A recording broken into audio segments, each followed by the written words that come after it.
it's me. I'm here. I'm doing one of these toy reviews, fancy toy reviews. I guess I'm fancy now.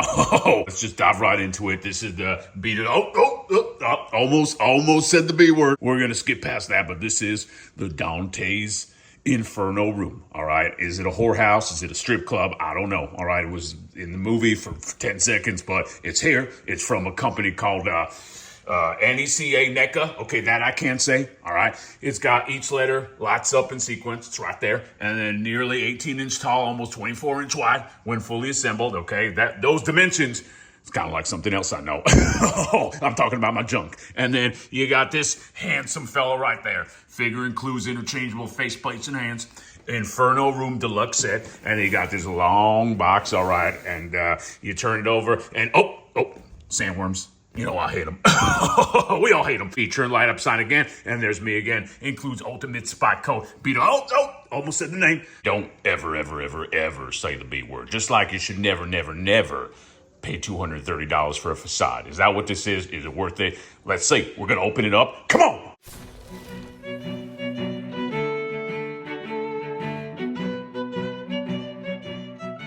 All right, and we are back. Guys, it was me that did that voice. I know you think, I don't know, maybe I know Michael Keaton or there's some kind of AI that does that. No, it was, I did that. Me. Oh, what? My cat, did you just hear my cat? He really didn't like He didn't like me being sarcastic there.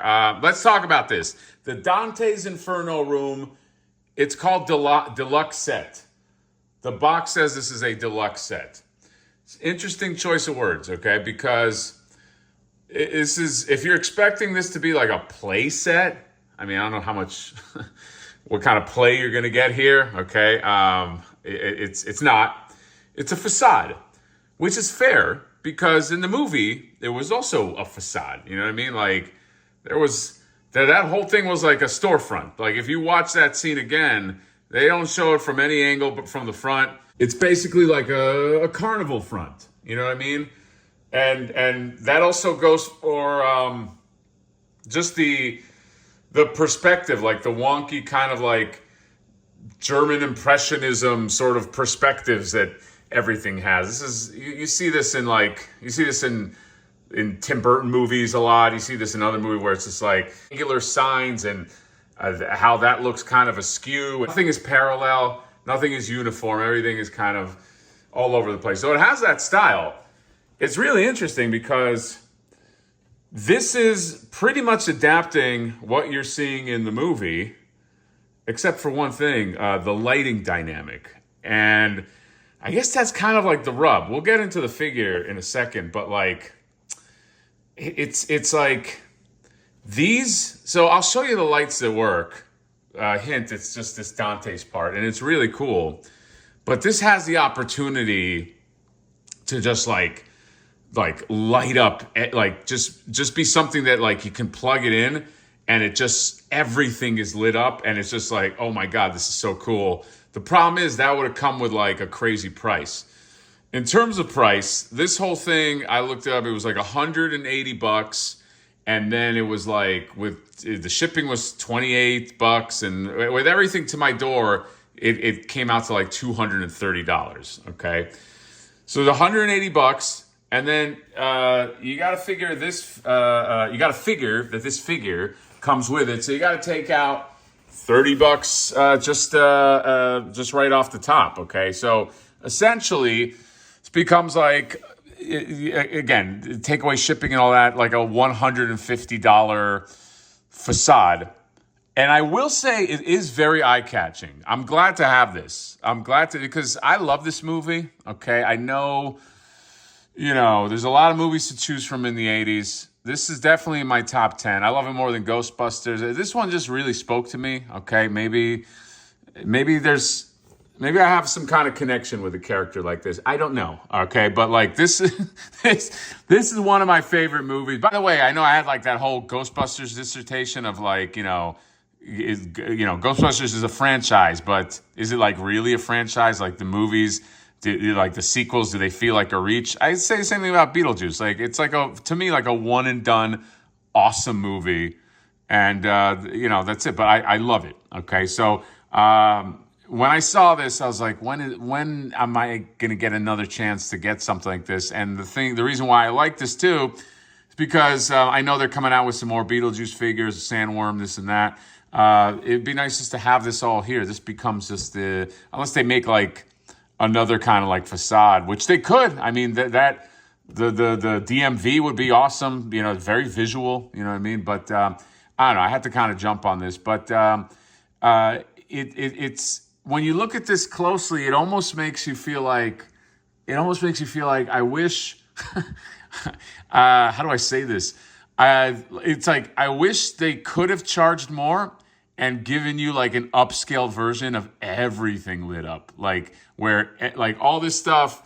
Like you see, like this part around the girls. I'll use a picture for reference, but that should have been lit up. That's lit up. There's like, you know, Christmas lights, because this is just cardboard. All this stuff is just like cardboard.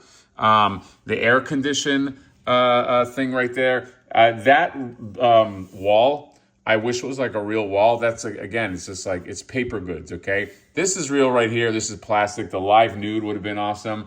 This I don't mind as cardboard because this kind of fits, you know, the like Inferno room sort of like, this fits like, it's like a carnival entrance, okay? But yeah, just like things like these lamps, they don't light up, you know what I mean? The only thing that lights up is right here. There's a button. Does not come with batteries, but let me find the spot right here. Boom, look at that. That's awesome though. Like, that is so cool that I almost wish, like, I was like, fuck. I wish there was like a higher end version of this where it's just like, yeah, charge what you have to charge, but like, give me all the things that are like lit up. Do you know what I mean? So yeah, I'll show it to you kind of like in the dark too, because it looks cool. This figure is awesome too. Very underrated. I didn't think I would like it as much as I did because it's basically a lot of reuse from the from like that tour guide Beetlejuice, okay? But with less parts. It does come with the different faces that he has, which are great. Okay, this is the best Beetlejuice. Well, the guy that this is based off of is like the best Beetlejuice from the original movie. The other ones are like the sequel, not into sequel. I like original Beetlejuice, but the spikes make it, man. The spikes just give him that like that look of like, oh God, where he's just all like just on the offensive and like a bunch of losers and like, I love this figure more than I thought I would. I thought it was just gonna be like, another Beetlejuice figure, but the spikes make it. Spikes make it for sure. So yeah, I don't know. Like it's one of these things where for 150, was I expecting like everything to be lit up? But like, you know, I almost wish like, fuck. I almost wish there was like a higher end version. By the way, I love these are molded plastic tridents that are there, and even these right here that are kind of like almost misshapen to like move up in different directions. Like it definitely has that kind of like impressionism sort of like aesthetic with just like lines going every which way. Did that amazingly. Beetlejuice fell down. I hope he doesn't get stuck. And I don't have any of those obviously ghost girls from Beetlejuice. So I found Busty Snail Shell Ghost Girl. Okay, she's gonna have to do. I think she's fine. Okay, in more ways than one. Wink. Yeah, that's that'll give you a little bit of a. You need some ladies to work this place. All right, so here's what it looks like in complete darkness. I mean, what are you looking at? You're just looking at a sign light up. However, with the power of a gel, I can do this right here. There you go. Just heat it up. I mean, it's as close as I can get. You know what I mean? See, this is why this would have been awesome. You know, you have like you take a gel, take a small light, you put a small gel on it, you have it pointing this way, okay? You have another one pointing out of the mouth, and then if all that shit lit up, it would look the same. That's how they lit it in the movie. You know what I mean? Like that's all you would need. So while I do think this is cool, this is definitely like the budget version. Ironically, that's still kind of expensive, of the Dante's Inferno room. I mean, is there a world where, somebody makes maybe like a more expensive like version? I don't think so, outside of like a custom. And even then, like, it's such a small, this is a small scene, but it's very iconic. So anyway, I do like this as a facade. I do think it was overpriced getting to my door.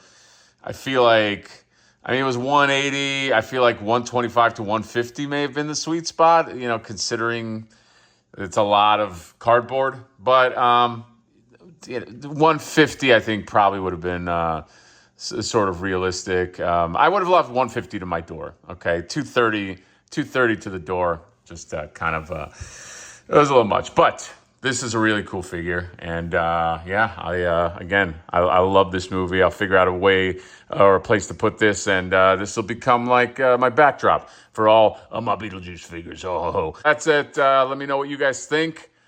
I don't know one other person who bought this. So you one guy out there that watches this, let me know what you think of the Dante's. Do you like it? Should we exchange phone numbers? One guy that bought this, maybe we could become pen pals. I don't know.